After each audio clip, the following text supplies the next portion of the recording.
Hey guys, thanks for joining me again this week. If you haven't already, please hit that subscribe button and notification bell to keep my small business here growing.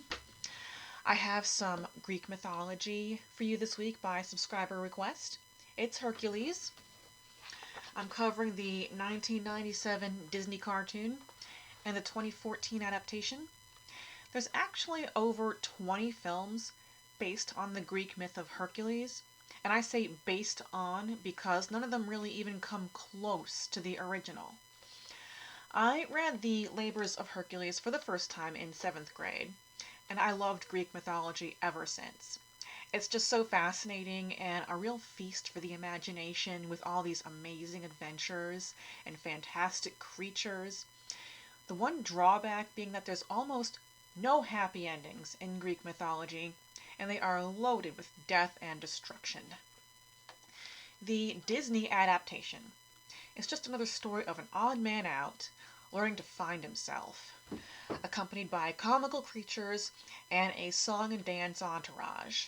Basically, Aladdin, Mulan, and the Little Mermaid all over again, but with Hercules.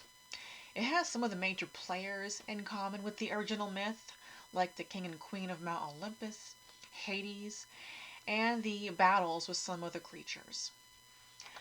The 2014 movie with The Rock is actually based on a comic book sequence of events that transpire after Hercules completes his labors, but they have things backwards. In the story, Hercules was given labors as penance for killing his wife Megara and their two kids in a fit of delusion. We'll get to more on that later. In the movie, they're very much alive until King Eurystheus has them killed to sucker Hercules into fighting his war. The rest is like 300, Gladiator, and the Scorpion King all over again. In both movies, only a handful of the creatures Hercules has to deal with, and the battles with those creatures is brief and watered down. They are all tests of creativity as well as strength. And now for the fun part.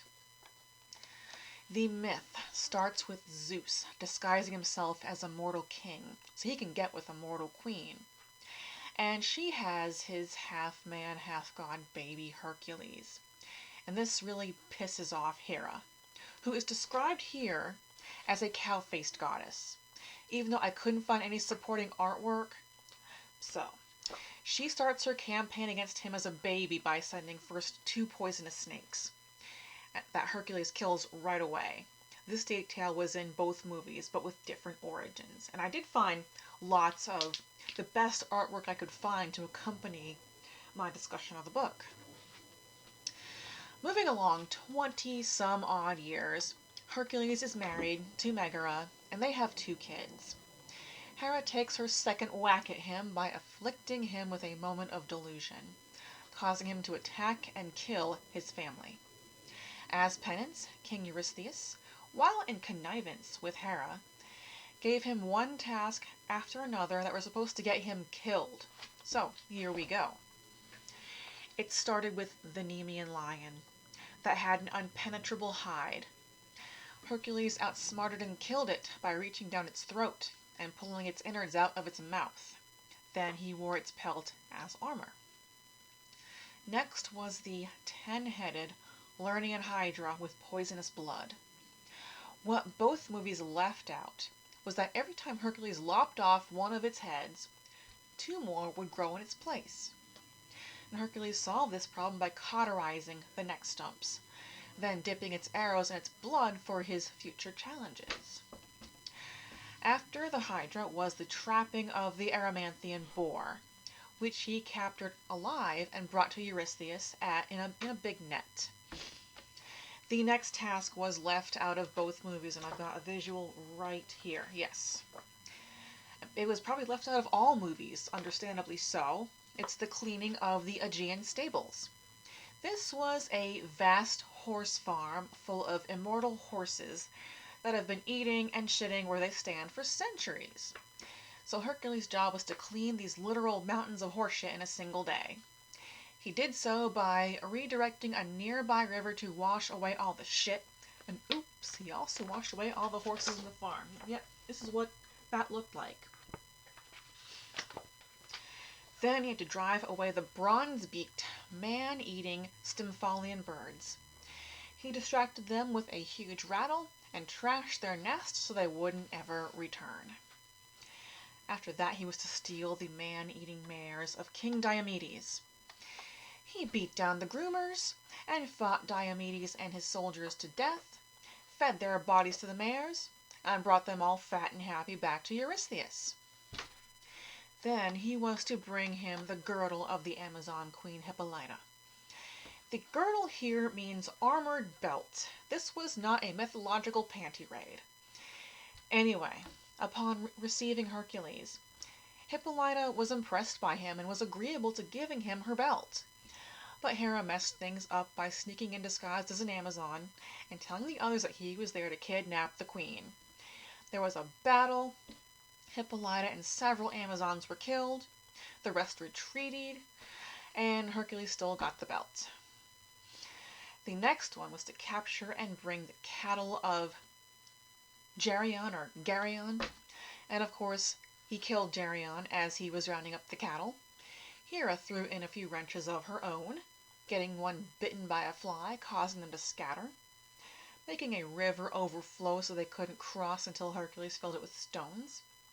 When he finally got them all to Eurystheus, he killed them all and hosted a big barbecue in Hera's honor. Where is that visual? Let me see. Yeah, here, right that. Nice. After that, he was to collect golden apples from the Garden of Hesperides. The tree they grew on was guarded by a serpent. For this task, Hercules had some help. Prometheus, from another story, who is to spend his eternity chained to a mountainside and having his liver pecked out by an eagle every day, gave him directions and a suggestion to have Atlas get the apples while he held up the world for him. On his way back, he had his 10th challenge in front of him. Wrestle the giant Antaeus. Short story short, Hercules crushed him to death. The last one was to capture Cerberus, the three-headed guard dog of the underworld, which does make a couple of brief appearances in both the Disney and the 2014 film. Just an appearance, no fight. Well, he did so. He trapped it using the Nemean lion's pelt as a leash. After all these labors, Eurystheus had no more business with Hercules. But his story doesn't end there. He freed Prometheus from the eagle that was feeding on him all the time. He fought giants. He punished thieves. There were other tasks and lessons along the way, and he eventually settled down again. But it wouldn't be happily ever after. When his second wife, Deianira, found out about his Sally on the side named Iole, she consulted a friend of his who suggested she soak one of his cloaks in the blood of a centaur, and it would act as a love potion. She did so. It stuck to his skin and caused him excruciating pain like acid burns. But it didn't kill him. This went on for days. After all these days of suffering, he ordered a funeral pyre built for him, and he was burned alive on it. And then after that, he was elevated to Mount Olympus as a god. As for Deianira, she couldn't live with the guilt and shame of having been tricked, and she hanged herself. No happy ending for anyone. And that is the myth of Hercules. This was a long one. Since there are no really accurate movie adaptations, you know what I'm going to say next. Mini-series. Thank you so much for watching. Please leave a comment and a like if this was up your alley, and I'll see you back next week for Let the Right One In.